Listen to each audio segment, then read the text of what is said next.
Fellow Americans, earlier today, on the eve of the Thanksgiving holiday, two members of the National Guard serving in Washington, D.C., were shot at point-blank range in a monstrous ambush-style attack just steps away from the White House.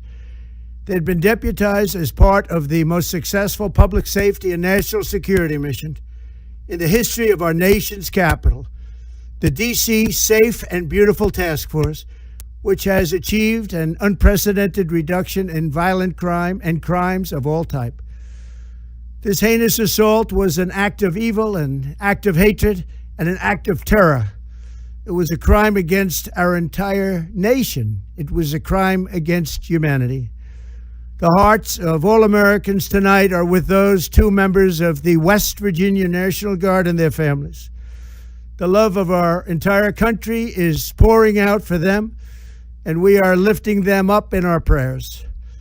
As we are filled with anguish and grief for those who were shot, we're also filled with righteous anger and ferocious resolve.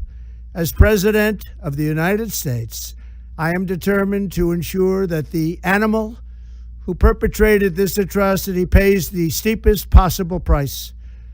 I can report tonight that based on the best available information, the Department of Homeland Security is confident that the suspect in custody is a foreigner who entered our country from Afghanistan, a hellhole on earth. He was flown in by the Biden administration in September 2021 on those infamous flights that everybody was talking about.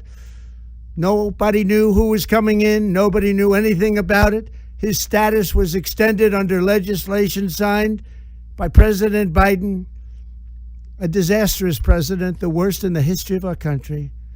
This attack underscores the single greatest national security threat facing our nation.